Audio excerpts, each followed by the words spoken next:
아니 기경계는 어디 가버렸어?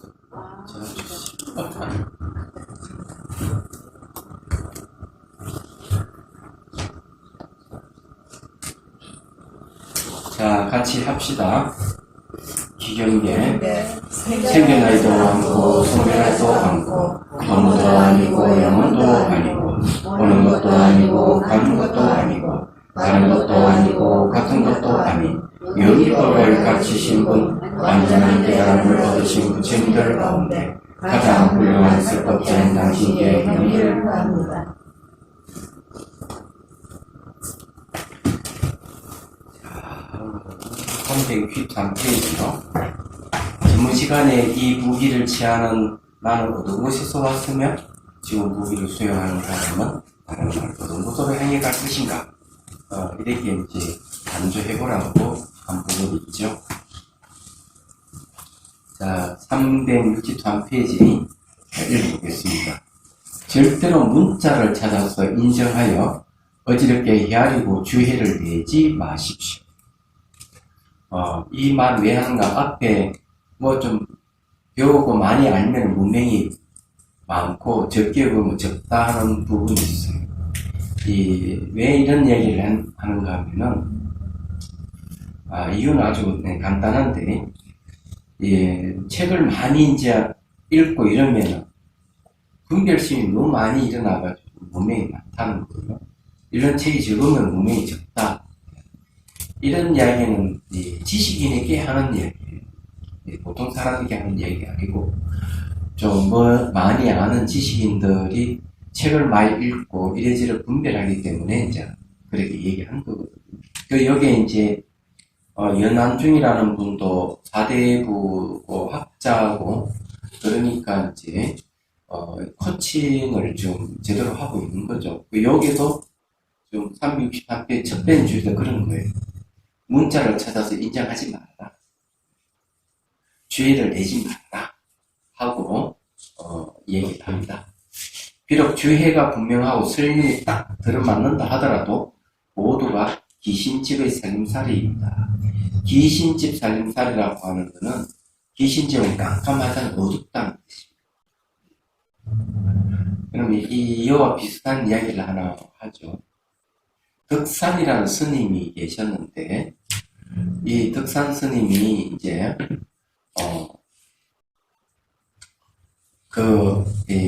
누구더라? 용담 스님인가? 그래, 유명한 스님을 이제 찾아갑니다. 찾아간 이유가 그 이상한 선포를 펴가지고 미혹하니까 내가 가서 바로 잡겠다 하고 이 스님이 이제 찾아갑니다.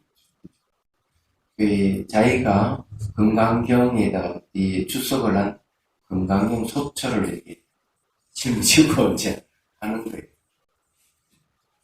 그래서 절 밑에 이제 이르가 전실대가 돼가지고 노파에게 이제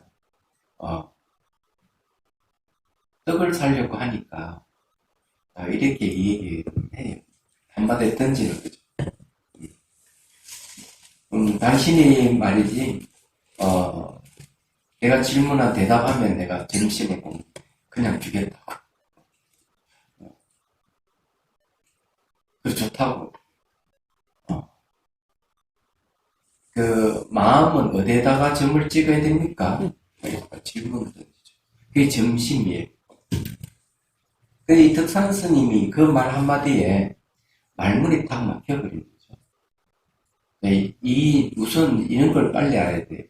내가 이론적으로 많이 알고 있는 것하고 실제 내가 경험한 거는 상당한 차이가 있다.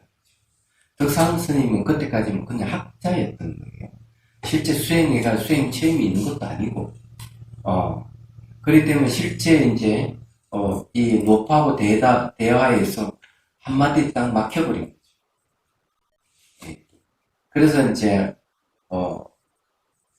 전심도 얻어먹지 못하고 절에 가서 큰 소리 치지요. 그래, 이 용담이 왔는데 용은 안 보인다고 이렇게 큰 소리 빵 쳤는데 이제 용담 스님 나와가지고 이제 저렇게 대화를 하는 거죠.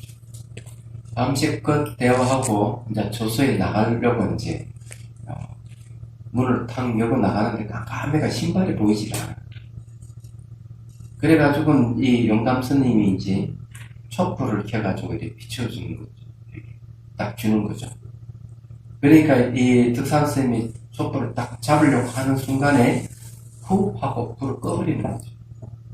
그 순간 이 스님이 득산 스님이 깨달은 거예요. 불을 꺼서 깨달음 얻는 것은 부처님 당시에도 있었습니다. 예리하자면 장론이 계락하는 거기에 보면은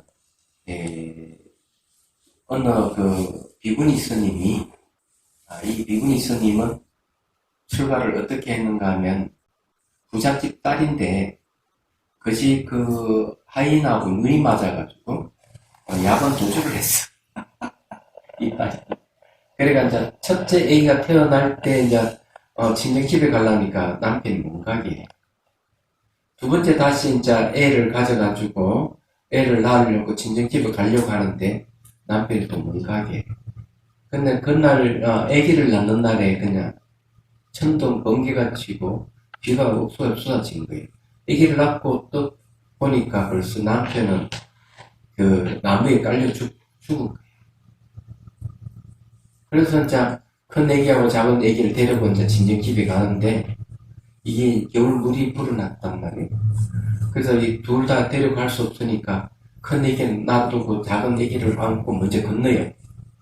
근데 늑대가 와가지고 큰 애기를 물고 가버려요. 근데 어머니가 그걸 보고 깜짝 놀래가 안고 있는 애기를 놓쳐버려요. 그러니까 남편 잃었죠. 큰 자식, 작은 자식 다 잃어버리니까. 그리고는 이제 자기 동네 가까이 가서는 물어보는 거지, 자기. 물어보니까 마을 주민이 이렇게 얘기를 해요. 어제 천둥 번개에 비가 옥수로 쏟아지는데 집이 불이 나가지고 그만 그 집안의 사람 다 타고 다 죽어버렸다. 그렇게 얘기를 하고 그 큰 집이 그만 이 여인이 그만 망연자실해서 미쳐버려요. 미쳐가지고는 이제 빨가벗고 다니니까 미쳐가지고 사람. 그러니까 가족 다 잃었죠. 뭐 남편 자식 다 잃어버렸다. 홀로 단신인다. 그러더니 정신에 가버릴 거 아니야? 그러다가 이제 그래 막 돌아다니다가 많은 사람이 있는 곳이 그냥 비집고 들어가요. 이 미친 여자가 들어가는데 그게 이제 바로 부처님께 법문을 하고 계실 때 미치고 들어가니까 부처님 딱 보면 웬 빨가벗은 여자가 미친 사람 들어오거든. 딱 한마디예요. 루이야, 이제 깨어나라. 그 말 한마디에 정신이 번쩍 드는 거예요. 그러면 자기가 이 빨가벗고 있다는 소리 그때 알게 돼. 그래서 이제 사람들 옷을 주고 이래서 거기서 부처님 법문을 듣고 출가를 해요. 출가를 하고 이제 수행을 하는데 구티에서 수행을 이제 하다가 저녁에 이제 잠을 자기 위해서 물을 가져와 발을 씻어요. 침대에서 잠을 자려면 발부터 씻어야 되니까. 그 발을 씻으면서 첫 번째 깨달음이 옵니다. 첫 번째 깨달음이라는 물이 흘러가면서 바닥에 스며드는 걸 보고 짧게 가서 스며들거나 멀리 가서 스며들거나 스며드는 건 똑같다. 사람이 일찍 죽거나 나이가 들어서 죽거나 죽는 건 똑같구나 하는 첫 번째 깨달음이 와요.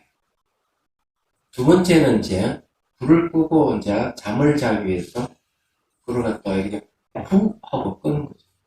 끄는 순간 이제 아란이 됩니다. 깨달음을 얻는 것이죠.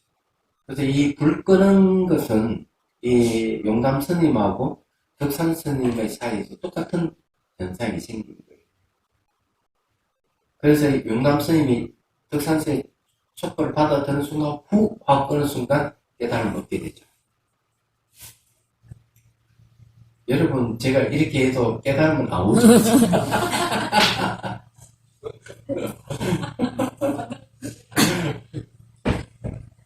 어떤 차이가 있을까? 어떤 차이가 있을까 하는 거예요. 여기에는 차이는 딱 두 가지예요.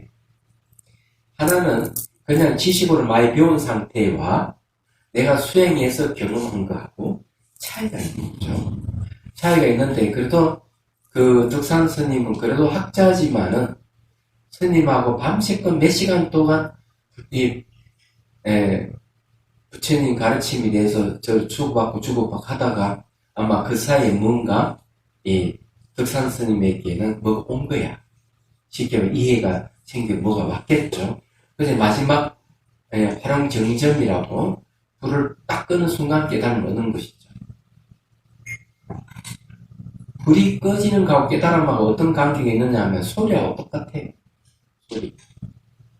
이건 이제 소리는 분명히 들리는데 소리는 자취가 없어요.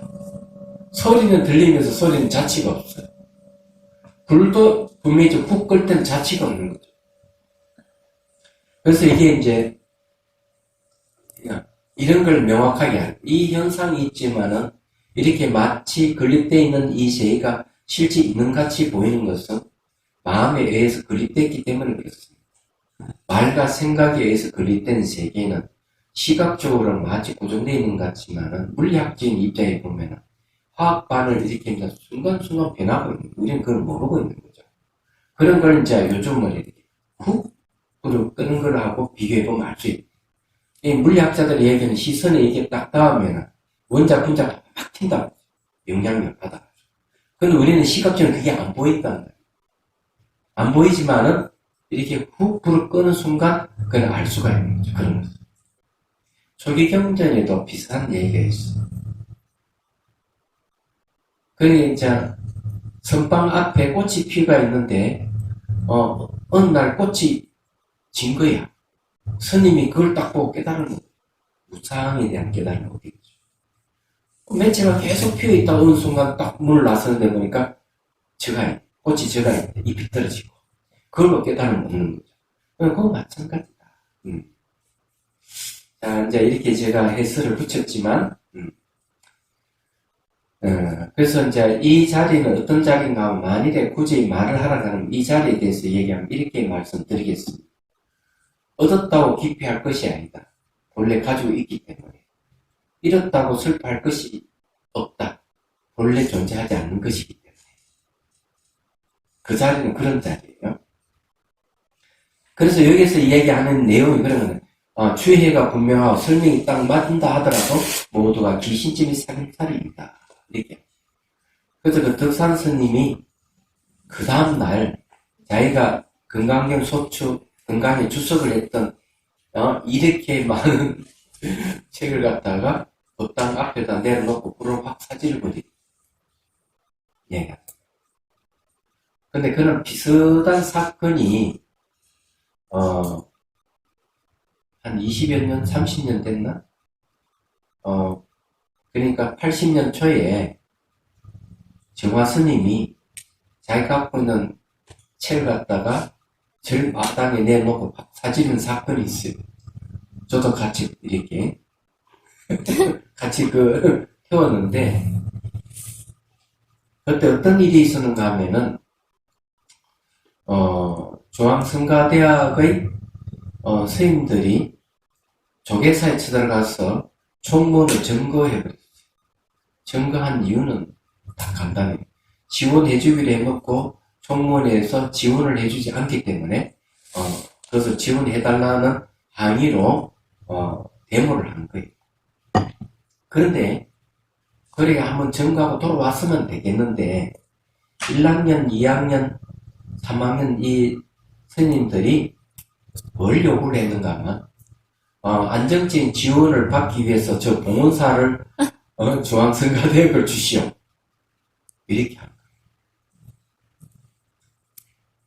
그러니까 정화 스님이 딱 이렇게 4학년 스님이 싹 다 빠지고는 뭐라고 얘기하는가 하면은 이거는 부처님 가르침하고 어긋나는 것이다. 우리가 뭘 뺏기 위해서 간 것이 아니지 않느냐. 예. 절 뺏기 식으로 한다고 하면 이건 부처님 가르침이 아니다. 이거는 어떻게 보면 사회주의 사상이 너무 물이 들었어. 스님들이. 그때 한창 사회주의 열풍이 불고 있을 때니까. 그러니 그 스님 사회주의에 강의되는 책을 몽땅 막 마당에 이렇게 쌓아놓고 확 사지. 굉장한 스님이죠. 이 스님은 참 존경스러워요. 그래서 저기에도 외국에 가서 수행 좀 하고 또 하다가 돌아와가지고 이제 나갈 일이 없다. 여권도 그냥 찢어버리는 스님 안 나간다. 필요 없다. 행동은 좀 가격하지만 분명하죠. 그런 거 뭐. 어쨌든 이제 얘기하자면 그런 겁니다. 자, 의정을 깨트리지 못하면 생사가 번갈아 더해지지만 의정을 만나 깨트린다면 생사의 마음이 끊어질 것입니다.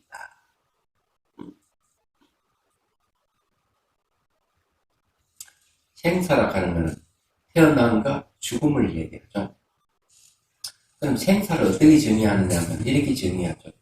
한 생각이 일어나면 생이요, 생각이 사라지면 사다. 이렇게.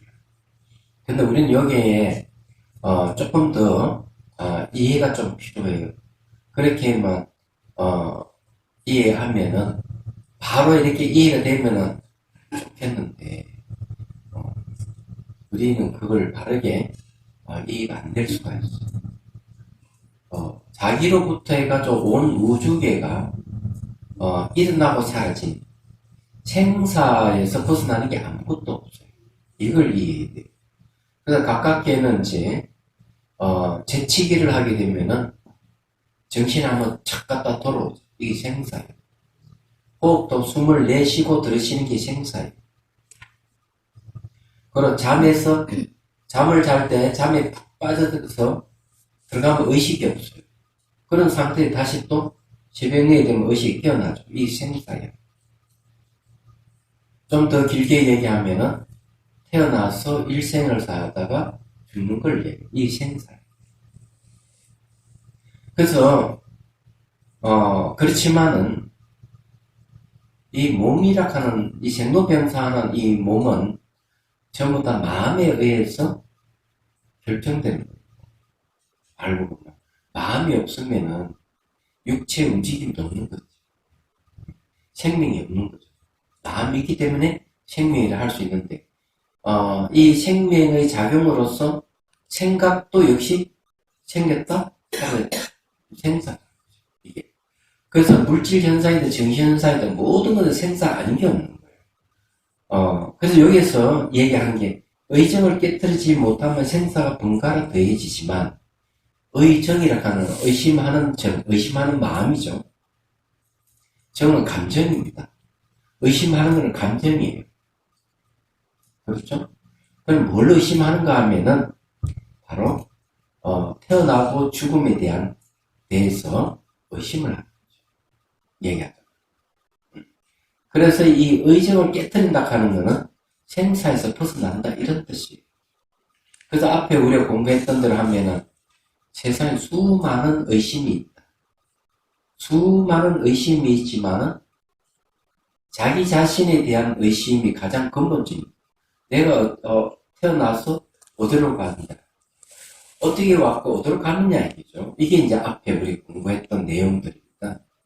거기에 보면 이렇게 얘기를 하죠.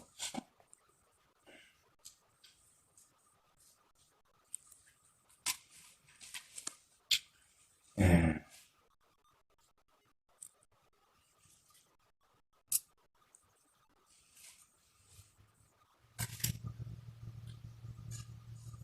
자, 어디로 와서 내가 갔다 한 말이 있는데 어디로 왔어? 그 362페이지 있군요. 자, 첫 번째 줄에 보면 이 무기를 취하는 나는 어떤 곳에 왔으며 지금 무기를 수용하는 사람은 다음날 어떤 곳으로 향해 갈 것인가? 라고 하십시오. 이미 온 곳을 알지 못하고 또 갈 곳을 알지 못하면 그 마음이 답답함을 깨닫게 될 것입니다. 그럼 우리는 어디서 와서 어디로 갔느냐 이죠. 여기에 대한 얘기입니다. 그래서 이게 어디서 와서 어디로 가느냐, 이 의심이죠. 어디서 와서 어디로 가느냐 하는 생사입니다. 왔다 가는 생이고 가는 건 사지. 생사예요. 얘기하자면. 그래서 이게, 이 내가 수화서 어떡하지? 하는 이 의심을 깨뜨려야 된다. 하는 얘기. 그래서 이 의정을 깨뜨리지 못하면 생사 번가가 더해지지만, 의정을 만약 깨뜨린다면 생사의 마음이 끊어질 것입니다. 생사의 마음이 끊어진다 하는 것은 어때요? 마음이 안 일어난다는 얘기입니다. 생사의 마음이 끊어지면 부처에 대한 견해와 법에 대한 견해가 없어질 것입니다. 여기 중요해요. 견해가 없습니다. 부처에 대한 견해도 없어지고 법에 대한 진리다 하는 진리에 대한 견해도 없어질 것이다. 이 말은 원효 스님께서 이런 얘기했어요. 그 자리는 부처도 없고 중생도 없다. 이런 말하고 똑같습니다. 견해가 없으신 거죠. 부처에 대한 견해와 법에 대한 견해도 오히려 없어지는데 하물며 다시 중생과 번뇌에 대한 견해가 일어나겠습니까? 그러면 이 이야기는 뭐하고 맥락이 딱 맞아 들어가는가 하면은 앞에서 이런 이야기를 했어요. 그럼 기억을 하는지 모르겠네요. 네. 무엇이 부처입니까? 그랬죠. 무엇이 부처입니까? 하니까 똥 묻은 마른 막대기.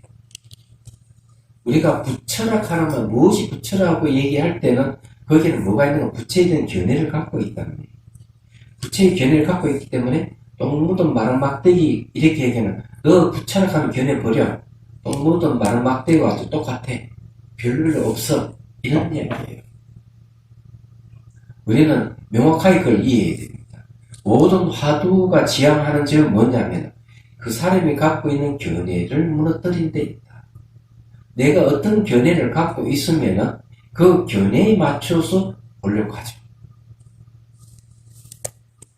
그렇잖아요? 그 자기가 갖고 있는 견해를 가지고 맞추려고 하면은 안 맞다. 계속 은하게 될 것이다.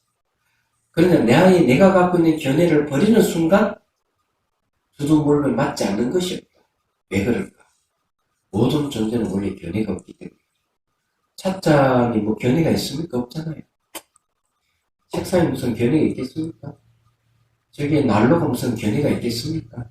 이 건물이 견해가 있습니까? 어떠한 견해도 없어요. 견해를 가진 건 뭐 인간만이 그런 견해를 갖고 있어요. 이걸 빨리 놓아버려야 돼요. 그러면은 모든 게 딱딱 맞아들어요. 그래서 이 화두의 특징은 뭐냐면 견해를 없애는 데 있다. 이 공통되는 거예요. 한 생각도 일어나지 어때요? 그거 버려? 그렇죠. 어떻게 버리느냐? 수미산이겠죠. 한 생각도 일어나지 어떻습니까? 허물이 있습니까? 이러니까 수미산, 허물이 많아. 이러면 그거 버리라는 거죠. 한 물건을 가져오지 않아도 어때요? 그거 버려. 한 물건을 가져오지 않았다는 그 견해 버려라. 깨달음의 내용은 견해가 없어요. 얘기하자면. 이런 것을 아주 정확하게 딱 짚어내는 학파가 있어요. 선정도 아닌데, 인도의 기류 논정 학파예요. 예, 중간 학파는 공성의 견해를 궁극으로 얘기했지만은, 예, 자립 논정 학파가 있고, 기류 논정 학파가 있어요. 이 특징이 뭐냐면, 자립 논정 학파라 하는 것은, 공성에 대한 견해를 분명히 가집니다. 그러니까 누가, 서로 대론을 벌이면은, 상대의 잘못을 공성이라 하는 견해, 공성에 대한 가르침을 가지고 다 논파를 하는 게 자립 논정 학파예요. 근데 기류 논정 학파는 공성이라 하는 견해를 내세우지 않아요.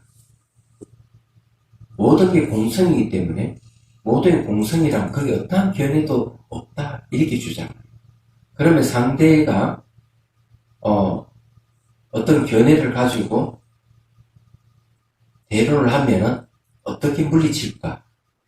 상대의 견해의 모순점만 지적해 주는 거예요. 그래서 기류예요. 기류라 하는 거는 오류에 돌아간다 이런 뜻이죠.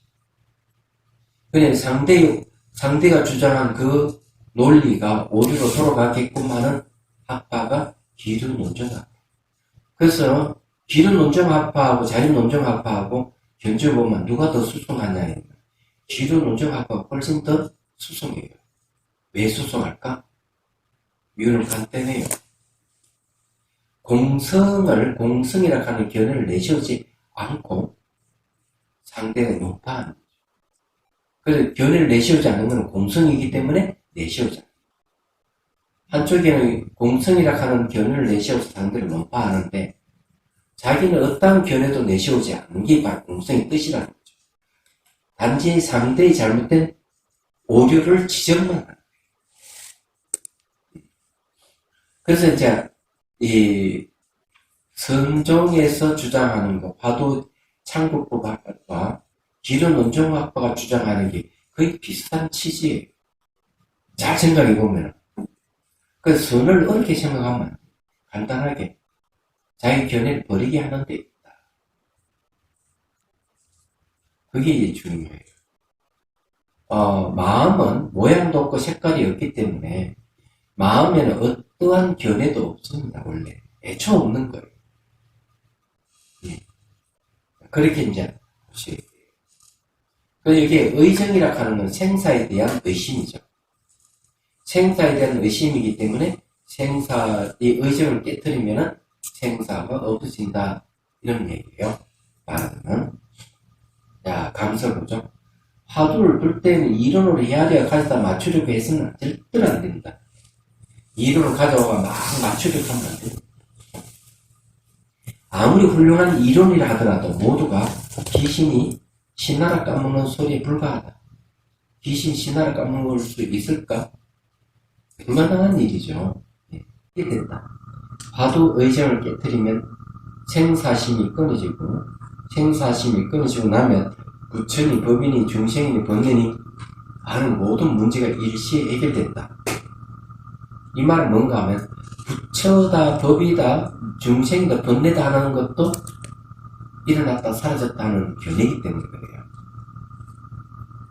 그래, 견해가 없는 자리에 이르게 되면은 부처라 하는 견해가 무슨 필요하고 중생이라 하는 견해가 무슨 필요하고 진리라는 견해가 무슨 필요하고 번뇌라 하는 견해가 무슨 필요하겠느냐. 다 필요 없는 거죠. 그런데 착각하면 안 돼. 불교는 아무것도 없는 걸 지향하구나. 그러면 안 되는 거예요. 그래서 제가 얘기한 건 그거예요. 내가 얻었다고 기뻐하지 말아라. 본래 내가 갖추고 있는 것이. 잃었다고 슬퍼하지 말아라. 본래 존재하지 않는 것이. 그는 견해를 버리라 하는 것은 본래 존재하지 않는 것에다가 자꾸 견해를 붙여서 있는 것 같이 얘기하지 말라는 소리 똑같은. 그는 우리는 어떻게 들으면은 다 없애고 아무것도 없는 물을 지향하는 것 같아도 그런 소리가 아니다. 제가 얘기하는 의도를 잘 이해를 하셔야 됩니다.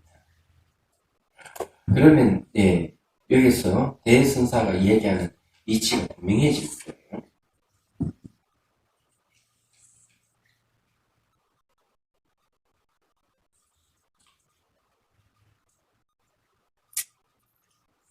그래서 여러분 혹시 이제 누가 하고 논쟁을 벌인다고 하면 뭘 살펴봐야 되는가 하면 이 사람이 어떤 견해를 갖고 이런 주장을 펼까 그 사람이 갖고 있는 견해부터 파악을 해야 돼요. 이야기하다. 그게 중요해요. 상대가 그 의도하는 견해가 뭔지를 파악하면은 그에 대응할 수 있는 방법이 나오죠. 그런데 이 선은 아예 그 견해를 버리게 하는 데 있다.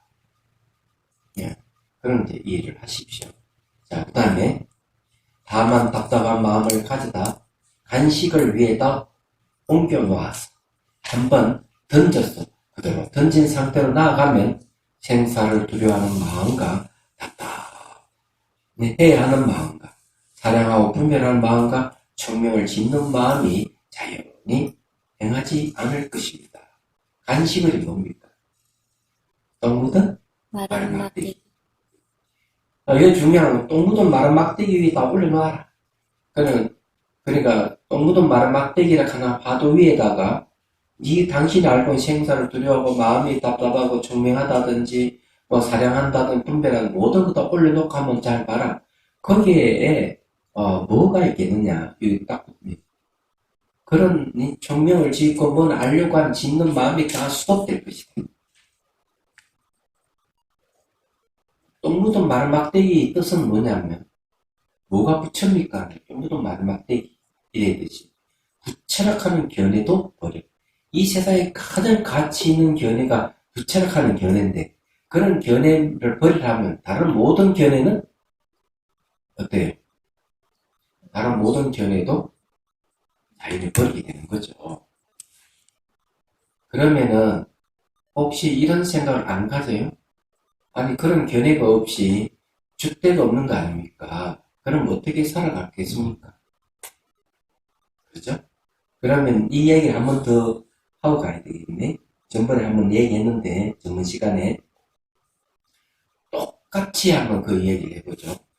아무 견해를 가지지 않는다면은 우리는 자칫하면 다른 견해에 물이 들 수 있고 피해를 당할 수 있다. 우리는 방어할 수 있는 게 없지 않느냐 이렇게 얘기를 할 수 있죠.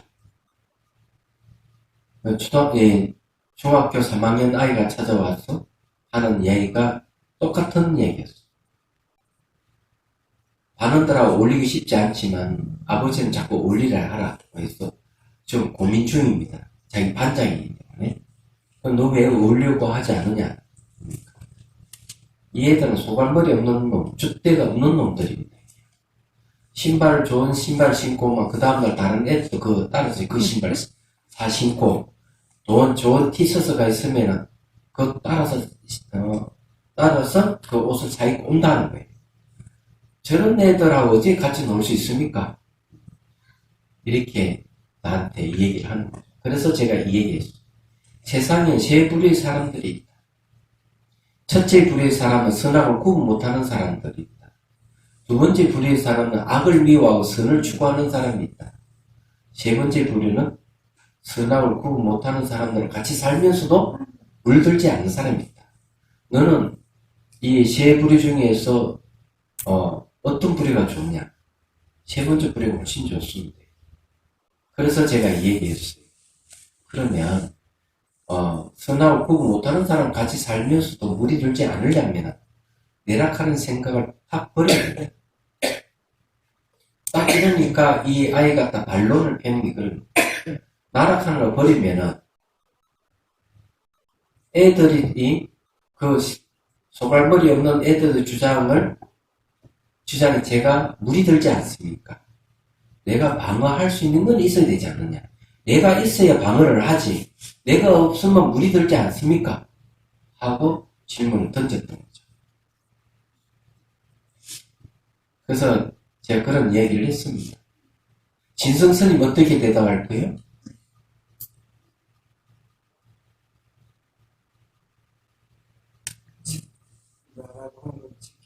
내가 없는데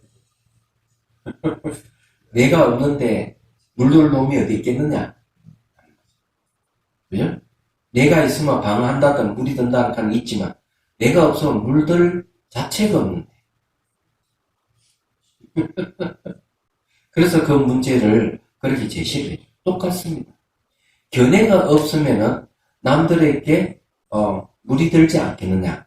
하지만 나에게 견해가 없기 때문에 어떠한 견해로부터도 자유로운 거예요. 어떠한 견해를 펼쳐도 그 견해는 그냥 방편일 뿐이지 주체가 아니라는 뜻이죠. 그래서 온갖 견해를 다 버려야만 자유로워집니다. 내가 견해를 갖고 있는 이상은 자유롭지 못하다. 늘 부딪히고 밀고 당기고 이렇게 얘기하잖아. 그래서 요 이야기도 그런 이야기입니다. 자, 이게 마음이 일어나지 않는다 하는 게 중요합니다.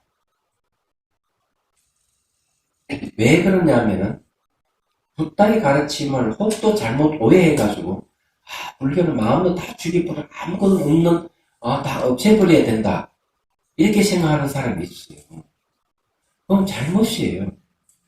열반이라 하는 것은 마음의 본성 열반인데, 그 열반은 마음이 일어나지 않는 상태지, 마음이 다 소멸이 없는 상태를 얘기하는 게 아니에요. 번뇌가 소멸해서 없는 것이지, 마음은 일어나지 않는다. 왜 그런가 하면, 그 전의 경계가 현상에 대한 조연해지면 지혜가 생겼기 때문에, 일어나고 사라지는 현상에 대한 조연해졌다는 말은, 그게 이제 마음에 안 간다, 집착이 안 생긴다는 얘기죠. 초연해지는 지혜가 왜 생기느냐? 모든 걸 무상하고, 만족소리 없는 거, 보고, 그것을 모든 걸 내 뜻대로 할 수 없는 무아락하는 삼법인에 대한 지혜가 생기기 때문에 현상에 대한 초연해지는 지혜가 생깁니다. 이럴 때는 마음이 일어나지 않는다. 이렇게 얘기를 하는 거예요. 여기서 똑같은 얘기를 하는 겁니다. 마음이 자연에 행하지 않을 것입니다. 마음의 소멸이 없다 이런 소리가 아니다. 일어나지 않음을 깨달을 때에 공허함에 떨어질까 두려워하지 마십시오. 이 말이 무슨 말일까요? 제가 이 얘기했죠. 얻었다고 기뻐하지 마라. 본래 우리한테 갖춰져 있고. 잃었다고 슬퍼하지 마라. 그건 본래 없는 것이다. 여기 똑같은 그대로 적용이 가능합니다. 이제 일어나지 않음을 깨달을 때 공허함에 떨어질까 두려워하지 마라. 왜 그럴까? 원래 잃어버리지 않았기 때문에.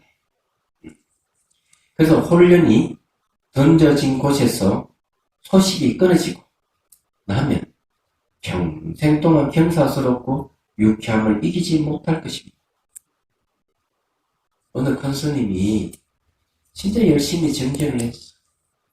깨달음을 얻었어. 너무 기쁜 거야. 한밤중에 너무 기뻐가지고 스트립 쇼를 한 거지. 옷을 하나 다 벗어 던져.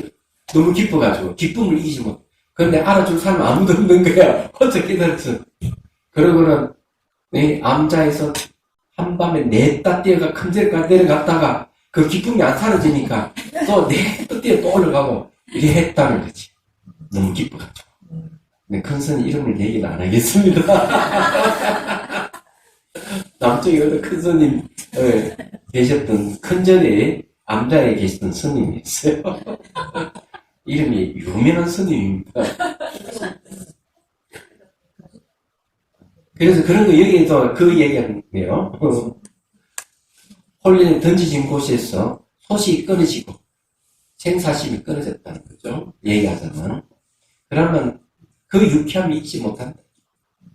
소식이 끊어져 버림을 얻으면 부처에 대한 견해와 법에 대한 견해와 중생에 대한 견해를 일으켜서 사량하고 분별하며 충명을 짓고 도리를 쓰라더라도 모두가 서로 방해되지 않을 것이다.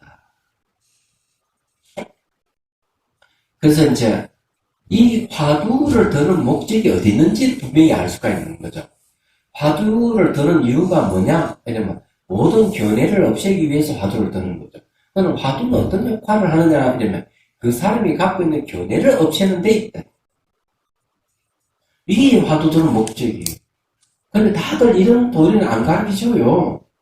공부를 이걸 안 가르쳐주고 그냥 선바에 가면 딱 이렇게 하죠. 오늘 이먹고 화두합니다 하고 죽비치고 한 시간 앉아있다 딱 일었을 때 사람들이 이구동성하는 얘기가 있죠. 아이고 이먹고 사람 정리 가르쳐주지도 않고 좀 않기만 하라 이런 거죠. 그래서 선바에 가기 전에 이런 걸 수장이라든지 이런 걸 학습을 좀 하고 가야 돼요. 네? 그러면은 오늘 이먹고를 하겠습니다 이러면은 알아듣고 하는데 그래 하도 닦는 방법도 모르죠. 이런 학습이 안 된 상태에 가면은 지루하게 짜게 앉아서 막 온 줄에 다 들려버리는 거죠. 그래서 이먹고 사람 잡는다. 이것이 무엇인가 이게. 그 하도락하는 건 마음의 본성을 지니 그 마음의 본성 모든 존재 궁극지 그거 뭐야 이런 말이에요. 이건 뭘까 하고 의심을 지어라는 거죠. 이 이목구 화두예요.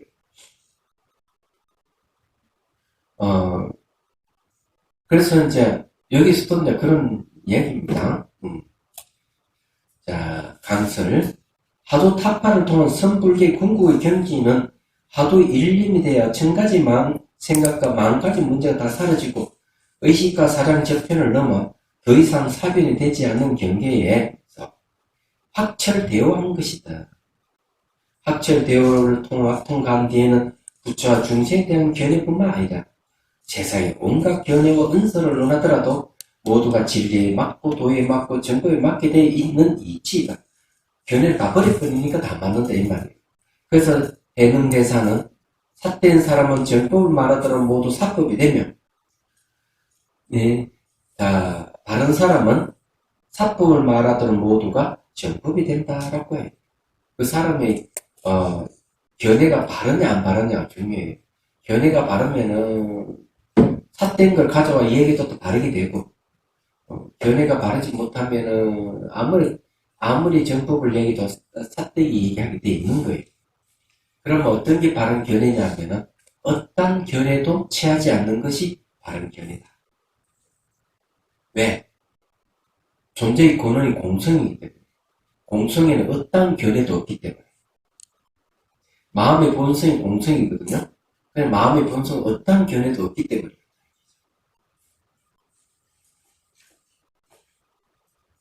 그래서 이제 이런 얘기를 감히 할 수가 있다. 그래서 이제 수행하는 것도 잘 보십시오. 연기적각하는 말도 생각이 일어나면은 알아차려라. 자체 없음을 바라요. 이 자체가 뭡니까? 견해를 없애는 방법이다. 모든 나도는 그러죠. 조주무자도 걔는 불성이 있습니까 없습니까 하는 거는 있다 없다 하는 걸 질문하는 거죠. 그런 거 없다. 무. 그 견해를 버려라는 거죠. 그런 견해는 없어. 이런데 아무것도 없는 무가 견해란 뜻, 무가 정답이라는 뜻이 아니고 그 무는 견해를 없애는 데 없다 하는 것은 하나의 수단입니다. 견해를 없애기 위한 수단. 그래서 화두는 모든 견해를 없애기 위한 수단입니다. 마음의 본성은 어떤 견해도 없다.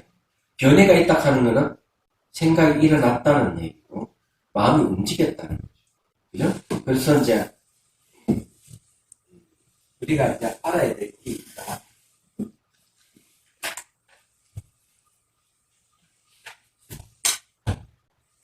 이거 언제 거죠? 오늘 거예요. 응? 오늘 거예요. 응? 어제 거죠? 마셨더니.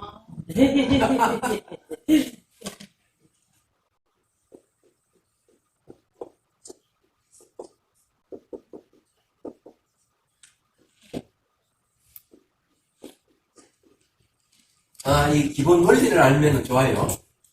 미혹이잖아요, 미혹. 미혹은, 이거는, 문명을 이야기합니다. 문명을 밟지 못하다. 밟지 못한다 하는 건 결국 모른다는 소리예요.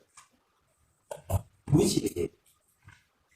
마음이 밟지 못하니까 업이 생깁니다. 업이라 말은 조작이란 뜻이고, 왜 조작이 일어날까? 업이라 하는 말은 다른 말로 하면은 마음의 움직임. 그래서 원효 스님께서 업을 뭐라고 했는가 하면은 업을 이렇게 얘기해요. 공야다. 마음이 움직임. 마음이 움직이는 다 업이야. 조작이야. 그러면 견해를 갖고 있는 건 어때요? 조작이에요. 좀 마음 움직였다. 이 세상에는 수많은 이론과 수많은 사상, 철학이 종교적 교회가 막 꽉 차 있어. 근데 그게 한마디로 얘기 안 하면은 마음의 움직임을 얘기해.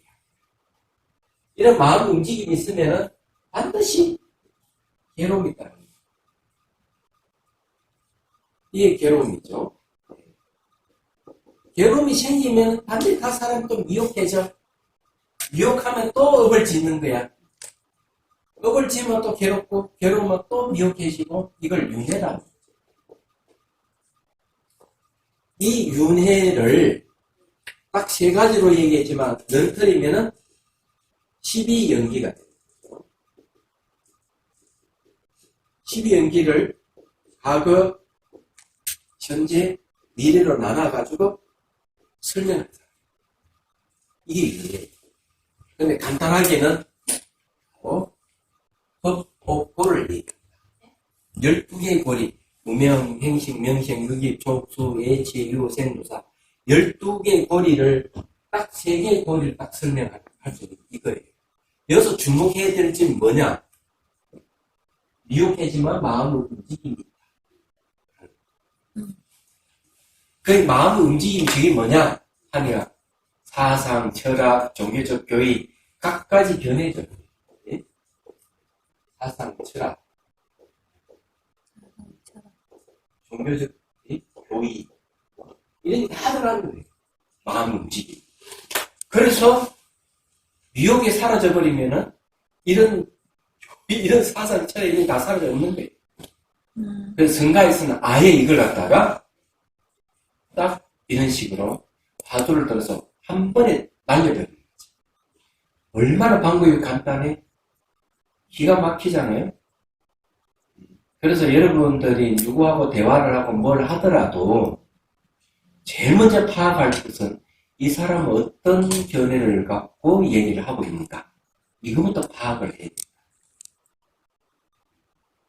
그러면 그 사람이 말하는 것에 대한 이해가 빨리 오는 거죠.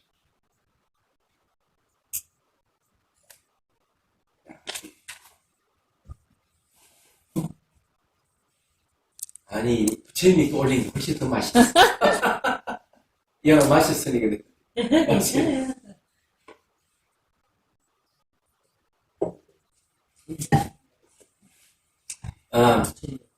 이해가 되시죠? 네. 예, 이 서장이 재밌어요. 내년에 이제 우리 학당에서 서장을 강의하고 선생님들이 이제 아주 참고를 하겠다고 실참하겠다고 했어요. 이 교재는 또 이걸 교재를 합니다. 똑같아요. 자, 일상의 행조자와 가운데 다만 탕탕하게 틈 놓았어. 탕탕하게 틈 놓는단 말이 무슨 말입니까? 한 점, 망설임 없이, 망설임 없이 나 고요한 곳이나 시끄러운 곳에서 항상 간식을 넣어서 제시해 가면, 마른똥 막대기를 제시해 가면, 이 간식의 뜻이 뭐라 했죠? 어떤 견해도 용납하지 않는 것. 견해를 내시면 모두 똥 묻은 말은 막대기 되니까. 안 그래요? 그래서 제시해 가면 날이 가고, 달이 가면, 달이 오면 물소가 자연히 순수해질 것이다. 물소는 제8 아래시게 됐네요. 제일 중요한 것은 화도 외의 것을 향해서 달리 의심을 일으키지 마십시오. 화도 외의 것을 의심을 일으키지 말아요. 마음의 본성에 대해서만, 야, 이거 진짜, 이게 무엇일까? 이것이 무엇일까? 이먹고. 이렇게만 하라, 이거죠. 간식을 위해서 의심을 깨뜨리면 항아감의 머리수와 같이 많은 의심이 일시에 깨뜨려질 것입니다. 화두를 드는 사람은 일상생활에서 일체의 인간사나 세상사를 모두 다 놓아버려야 합니다. 주위 환경이 시끄럽던 고요하던 전혀 상관하지 말아야 합니다. 인간사를 완전히 포기하고 살아야 합니다. 야, 여러분 가능한 인간사 포기하겠습니까? 예? 예, 요즘은 어떤 연구가 있는가 하면 옛날에는 이 명상 수행 이러면은 굉장히 한정적인 의미에서 연구를 했답니다. 이 명상을 하게 되면 신경세포가 무슨 반응을 하게 된다는 걸 벌써 밝혀진 사실이에요. 근데 요즘은 이제 이게 이제 심리 치료도 잘 되고 이러기 때문에 뭘 연구를 하는가 하면 명상하는 사람의 그 사람이 갖고 있는 지식, 또 명상할 때 장소, 센터 장소, 그 다음 주변 사람들, 어떤 음식을 먹는가, 이런 까지 고려를 한다고 하네요. 연구를 한다고 하네요. 말하자면은, 제가 이제, 여기 이제, 주위 환경이 시끄럽던 고야든 전 상하지 말아라. 인간사를 완전히 포기해 살아야 한다. 네, 이러니까 제가 이 얘기를 하는데, 인간사를 포기한다 하는 것은 애가 결혼식 간다면 그만 접어두고 이혼하자 이런 소리 하고 이런 소리는 아니라는 걸 빨리 알아야 돼요. 인간사를 접어둔다 하는 것은 좋은 환경이 있는 센터에 가서 명상 수행하면 돼요. 그때 인간사를 잊어버릴 수가 있습니다. 다시 속으로 돌아오면 돼요.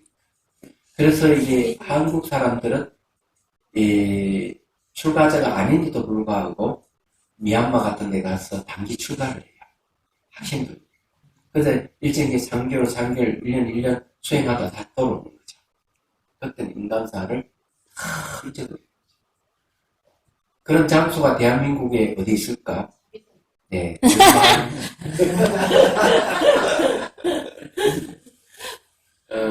우리나라는 제도에 상당히 길들여져 있습니다, 사람들이. 제도에 길들여져 있다 하는 거는 이제 학교와 같이. 그래서 그 제도 속에서 더 편안하게 생각하는 거예요. 그래서 이제 한국명상지도협회에서 제시한 그 시스템에 따라서, 우리 마을에서 하는 게 이제, 2급, 1급 지도자 과정을 시행을 하고 있거든요. 그러니까 사람들이 수행하러 옵니다. 근데 저쪽 남쪽에 남방에 가면 이 명상센터는 그런 것보다는 자발적으로 수행하고 싶어서 와서 수행하는 분들이 많아요. 전 세계 사람들 많고. 근데 자비선사도 그냥 그런 제도권 말고 정말 잘 수행하고 싶어서 와서 수행하시는 분이 한 분 계세요. 예. 그런 분들이 좀 많이 생겨야 되지 않을까 이런 생각을 합니다. 그래서 혹시 오고 싶으면요, 도저히 짝 때문에 못 오겠다 싶으면 방법을 알게 드릴게요. 방법은 부부싸움을 하세요. 그래가지고는 싹 그냥 일신 자르고 오시면 받아드리겠습니다. 그래서 문제 없는 거는 아마 며칠만 지나면 어찌어찌 연락이가 또 모시러 올 거니까 그런 걸 계산을 딱 하고 나서 수행을 하다가 하면 어떻게 알았는지 탁 하고 모셔갈 거거든. 자, 그 다음에 여기 중요한 말이 뭔가 하면요, 날이 가고 달이 오면 이런 수행을 할 때 진짜 이걸 애를 써야 됩니다. 그래서 앞에서 얘기한 말 어떤가 하면 성근 것은 익숙하게 하고 익숙한 것은 성글게 하라. 제 속에 익숙한 것은 성글게 하고 수행의 성근 것은 익숙하게 하라. 이렇게 얘기했듯이 이 말을 익숙하게 하는 게 중요해요. 수행할 때 지속적으로 해요. 제일 중요한 것은 화두 외의 것을 향해 달리 의심을 일으키지 마십시오 하는 게 중요하죠. 그래서 이제 간식을 위해서 의심을 깨뜨리면 생사에 대해서 정말 생사 없는 도리가 있을까? 그게 정말 궁극적인 것일까? 이런 의심이 있잖아요. 그걸 깨뜨리면 수많은 의심이 다 사라져요. 멋진 말이에요. 자, 그 다음에 이제 인간사 포기하라 하는 말을 했죠. 심지어 자신이 바로에 똥을 싸는 사람이 있더라도 바로를 시키면 할 것이요.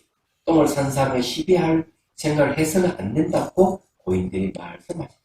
하루만 깨뜨리면 일체 문제가 모두 해결되기 때문에. 똥 얘기하니까 생각나는 게 있는데 여러분들 이렇게 한번 또 이런 질문 한번 해보시는데, 어느 의사가 석방에 가서 똥을 갖다가 퍼가와가지고 그러면서 이제 일가를 했습니다. 모든 건 다 똑같다 그죠? 여여하기 때문에 만일에 이런 경기에 가신 분이라면 충분히 똥바가지를 마실 수 있을 것이다. 스님들은 다 질색을 했죠. 근데 그 의사는 태연하게 똥물을 마셨어요. 과연 이게 옳을까 옳지 않을까? 이 거사가 어떤 문제가 있을까? 잘 생각해보면 그 자리는 부처도 없고 중생도 없다고 그런 걸 표현할 것 같은데 그래, 그 사는 불변은 알았는데, 이해는 했는데, 수연의 이치를 모르는 거지. 불변의 이치는 뭔가 하면, 부처와 중생이든 뭐든 다 평등 똑같아요. 그러면은, 일반 밥이나 똥물이나 똑같다고 보는 게 맞는 거예요. 불변의 이치에 보면 다 공성이고, 안가밖에 없고, 그런 입장에서 얼마든지 마실 수는 있겠죠. 그렇지만, 수연의 입장은 아니다. 수연의 입장은 어떤 거? 인연을 따르는 모습은 다 차별된 모습을 나타내요. 차별된 모습을 나타나더라도 무자성 공인 거는 틀림없는 사실이에요. 얘기하자면 그때는 똥은 똥이야. 들은 거 확실히 들은 거고. 그래서 처음 수행할 때는 산은 산이고 물은 물이라고 고정관념을 갖고 있다가 수행을 하게 돼, 산은 산이 아니고 물은 아니고 다 똑같구나. 밥이나 똥물이랑 똑같구나. 이런 생각을 하는 거지. 세 번째는 좀 더 이제 익어지게 걷어서야 다시 산은 산은 물이라는 돌아오는 거지. 뭘 전제로 했어? 똑같다 하는 걸 전제로 해서 차별계를 얘기를 하는 거예요. 그러면 똥은 똥이고 밥은 밥이에요. 다른 거라고. 그래서 똥만 먹고 못 살아요. 안 그래요? 그 사람 그걸 모르고 있는 거지. 그래서 진짜 제대로 만난 눈발로 선지식 만나면 그냥 하루 깨집니다. 그런 분들은. 자, 이제 366페이지. 제가 좀 이상한 소리 좀 했죠? 옛날 들었던 이야기를 여러분들 하는 이야기예요. 이전에 또한 일찍이 이와 같이 써서 여거인에게 전해주었습니다. 얼마 전에 조경명이 와서 편지를 전해받으니 그 글 속에 재차 물어왔습니다. 몰라서 드리는 말씀입니다. 화두를 버리고 아니 건너갈 건 없는지요? 화두 말 다른 게 뭐 있습니까? 다만 손을 들고 발을 움직이며 옷을 입고 밥을 먹을 때는 마땅히 어떻게 참고해야 합니까? 이 말은 일상생활을 어떻게 참고해야 되죠? 다시 다만 화두만을 보아야 합니까? 별달리 참고할 것이 있습니까? 또한 평생 하나의 크게 의심이 되는 일을 지금까지 알지 못하고 있으니 사람이 죽은 뒤에 아주 없어지지 많은 것인지 없어지지 않는지를 어떻게 확실히 볼 수 있습니까? 이게 이제 의심이잖아요. 그죠? 또한 경론에 쓰란 것을 인용하지 말고 고인들의 공안도 지적하지 말고 다만 눈으로 볼 수 있는 것에 근거해서 곧바로 딱 잘라서 명확하게 아주 없어지지 아니면 없어지는지 아니면 없어지지 않는지를 판단하여 가르쳐 보이십시오. 라고 하였습니다. 제가 이런 비싼 질문도 받았어요. 송황사의 그 수련회, 학예 수련 때 보면은, 그때 제가 무슨 반야신경 강의할 때인가, 한 그 사람이 손을 들고, 아니, 스님 말씀대로면 있으면 수도 없고, 없으면 수 있고, 이런 말인데, 아니, 세상은 있으면 있고, 없으면 없는 것이지, 왜 있는 게 없는 거, 없는 게 있는 거, 왜 그런 얘기를 합니까? 여기 좀 똑같은 이야기죠. 아니, 없으면 완전 없다. 아니, 없이지 않으면 없이지 않다. 이게 딱 잘라서 얘기를 해야 되지. 이게 두루뭉실하고 이야기하면 됩니까? 좀 그 이야기거든요. 그러면 이분이 어떤 견해를 갖고 있는지 파악하는 게 중요하겠죠. 있다, 없다 하는 견해에 딱 근거. 이 세상에 있는 걸 근거한 견해는 절대주의, 또 영혼주의라고. 그러면 대개 신을 매개로 한, 창조주를 매개로 한 종교에서 이런 영혼주의를 주장하죠. 네, 자아는 영원하다. 내 밖에 신은 영원하다. 이렇게 주장하죠. 그 다음에 없는 물을 근거로 하는 주장은 허무주의. 다른 말 유물론입니다. 그거는 뭔가 죽으면 아무것도 남지 않아. 죽으면 아무것도 남지 않기 때문에 내가 도둑질을 하든 사람을 죽이든 아무 상관이 없다. 죽으면 그뿐이기 때문에 이렇게 주장해요. 그래서 이 허무주의나 유물론은 윤리적인 문제가 있어요. 근데 영혼주의도 똑같이 문제가 있어. 내가 죄를 짓거나 물건을 훔치거나 사람을 죽이도 내 자아는 죽지 않고 영원하다. 이 영원한 것을 이거는 값으로 받지 않는다. 그래서 영혼주의자들도 어떤 짓을 하느냐 하면은 물건을 훔치고 막 이래도 아니 너 애 왜 그 물건 훔치 그러냐 이러면 아이고 선생님 그 물건 좀 훔쳤다고 뭘 대단하다고 그랬습니까? 저 하늘에 계신 창조주에게 한 번만 회개해보면 다 끝날 일인데요. 이렇게 말하는 학생도 있었어요. 그러니까 영혼주의를 빌미해서 온갖 나쁜 짓을 저질 수가 있는 거예요. 그 여러분 잘 알아야 될 것은 윤리적으로 문제가 있다 하는 것은 그 사람에게는 이런 두 종류의 영혼주의나 허무주의 둘 중에 하나예요. 맞다. 그 여기 질문도 있으면 있고 없으면 없는 거 아닙니까? 하고 하는 것도 이런 두 가지 견해를 근거를 하고 있는 거죠.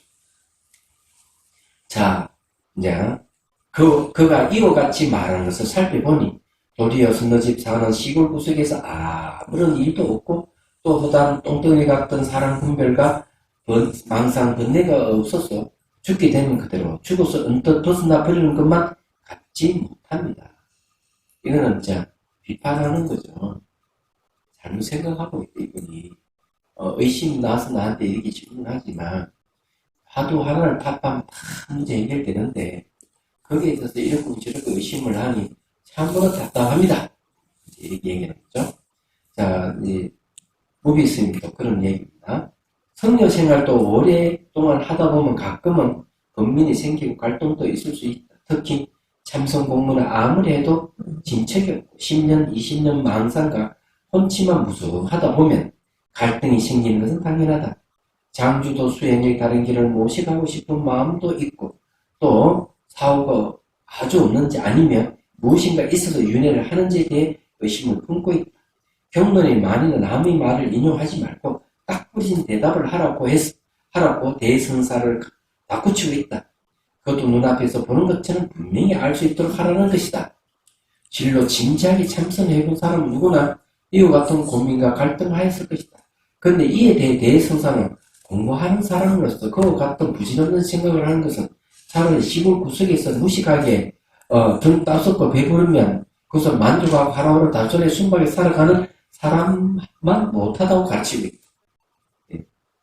자, 이런 질문은요, 초기경진도 비슷하게 나옵니다. 자, 초기경진은 이렇게 얘기하고 있죠. 말론과 푸타라는 사람이 생각을 해요. 이건 이제 만동자라는데 청년입니다. 결혼하지 않은 청년이에요. 이 세상은 영원하고 영원하지 않는다. 이 세계에는 끝이 있는가 끝이 없는가. 몸과 마음 하나인가 하나가 아닌가. 열애는 사후에 존속하는 존속하지 않는가. 이런 생각. 내가 오늘 이것을 부처님에게 질문을 드리고 대답해주면 출가생을 그냥 할 것이고 대답을 안 해주면 내가 그냥 세속으로 나가야 되겠다. 이런 생각을 딱 하는 거예요. 그래가지고 질문을 던져요. 질문 던지니까 부처님 하는 말이 시작되는 그런 생각을 왜 하느냐. 대순서하는 말 똑같이 하는 거죠. 시작된 그런 건 대답이 없는 것이라고 이렇게 얘기를 하니까 부지런을 들으니까 서러워서 막 펑펑 우는 건 아마 이 출가자는 나이가 어린 것 같아요. 그냥 한마디 탁 하니까 보면 서로가 눈이 펑펑 쏟아요. 그래 부처님께서 머리를 쓰다듬어 주면서 이렇게 그래 전쟁 중에 군인이 화살을 맞았다. 근데 화살 맞은 이 군인이 적군이 쐈는지 아군이 쐈는지 그걸 알아야 되겠고, 응? 남자가 쏘았는지 여자가 쏘았는지 또 알아야 되겠고, 화살 깃대는 뭘로 이루어지고 화살 촉은 뭘로 이루어지는지 알기 전에 화살을 뽑지 말아라 그러면은 너가 생각 어떻냐? 그 이치 맞느냐? 맞지 않다. 그걸 알려고 하면 벌써 자기는 죽음이 이른다. 알기 전에. 그와 마찬가지로 제일 중요한 건 화살부터 뽑고 치료하는 게 중요하다. 그러면 그 문제는 저절로 다 풀린다는 얘기죠.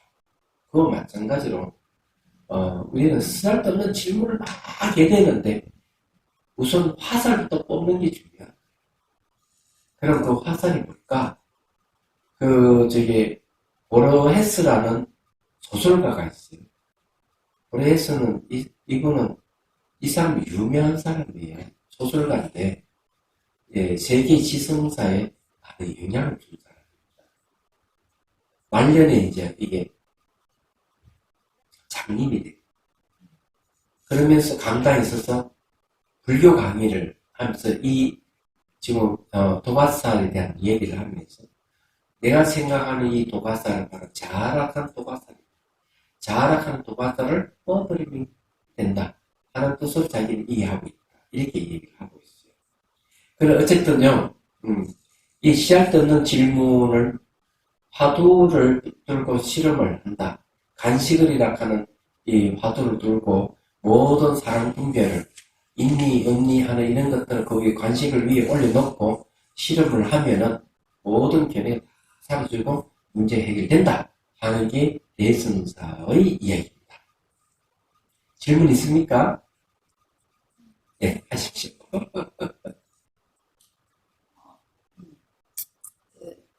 말씀하시긴 중간에 하시긴 했는데 어쨌든 견해를 놓는다는 거는 이렇게 자칫하면은 수행하는 의미에서 세상에 부딪히는 상황을 피해 버리는 걸로 오해할 수 있다는 아까 중간에 말씀하셔가지고 그 부분을 얘기로 이해는 했어요. 근데 그래서 개인적으로는 어떤 뭔가의 선택에 있어 선택해야 되는 상황이 계속 있잖아요.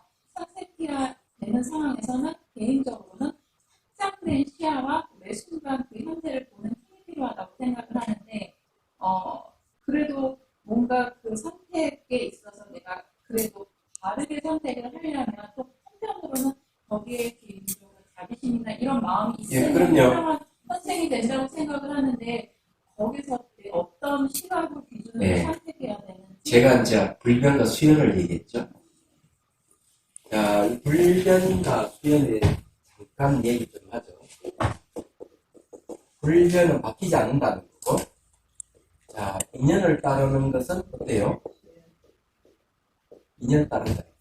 그러면 이 불변하고 수연하고 같은 점이 뭘까? 불변은 비에 있어서 성비에 있죠. 성비에 있기 때문에 이게 공성입니다. 그래서 이게 공은 무자성입니다. 자체 성품이 없어요. 비에. 그럼 인연을 따르는 건 어때요? 인연을 따르기 때문에 고정된 게 없잖아요. 변하잖아요. 자체 성품이 없죠. 똑같이 무자성 공이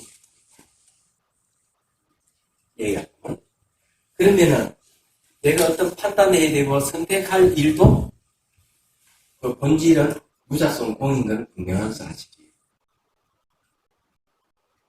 그러면 판단해야 될 때는 판단해야 되겠죠. 그죠? 어떤 일을 추진할 때는 해야 되겠고. 그렇게 하더라도 바탕은 자체 성품이 없다 하는 것은 똑같은 거예요. 얘기하다. 그럼 왜? 저는 견해가 아니기 때문에. 어떤 견해가 아닌 거예요. 그리고 내가 판단하고 어떤 견해를 내세워도 그 견해조차도 자체 성품이 없는 거예요. 이걸 뒤집어서 얘기하면은 자체 성품이 없다 하는 무한한 가능성을 얘기합니다. 얼마든지 순발력을 얘기합니다. 이렇게 해도 맞을 수 있고 저렇게 해도 맞을 수 있다. 또 이렇게 해도 틀리고 저렇게 해도 틀릴 수 있다. 왜? 모든 조건에서 일어나고 조건이 사라집니다. 인연을 따르는 조건에서 일어나고 조건이 사라집니다. 본질은 자성이 없어요. 얘기하자. 그래서 자기 소신껏 그렇게 해도 상관없어요. 그렇기 때문에 내가 어떤 견해든 갖고 있지 않는다고 해가지고 세속을 등지는 건 아니다. 얘가 세속을 등지고 공지에 떠서 사는 걸 얘기하는 게 아니다. 우리 인연을 따르는 이 세계도 이 현실 자체도 자성이 본래 없는 거예요. 얘가.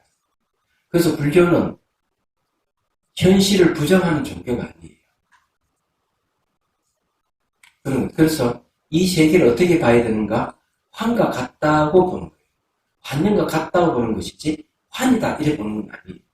환이다 하는 건 뭘 얘기하는 존재하지 않는 것을 있다고 보는 걸 환이라고 해요.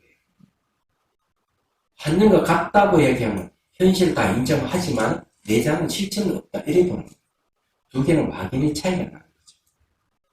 그래서 어떻게 살든 상관없어요. 내가 꿋꿋하게 나의 사상과 철학을 갖고 살아더라도 바탕을 베어 있다 하는 것, 무자성 공이라 하는 것은 항상 기억해 두면 쓸모가 있습니다. 언제든 상대를 인정해 줄 수 있죠. 부정할 필요는 없죠. 이해가 됩니까? 예. 어쨌든 간에 내가 만약에 어쨌든 선택에 있어서 뭐라 해야 되나 삶을 뭐 다치게 하는 상황인데도 불구하고 뭐 자기 소신이라고 주장하는 경우들이 있잖아요. 그러니까 그런 사람들은 대개 자기가 갖고 있는 견해가 있기 때문에 그렇게 하잖아요. 가장 자유로운 건 나는 견해를 내세우지 않고도 어떤 견해를 다 받아들일 수 있고 그것이 옳다고 싶으면 얼마든지 따를 수 있는 마음의 자세가 무자성 공이에요. 자유로운 거죠. 견해의 자유로운 거죠. 그러면 내가 어떤 일을 하더라도 걸리지 않고 스트레스 훨씬 줄어듭니다. 자, 10분간 휴식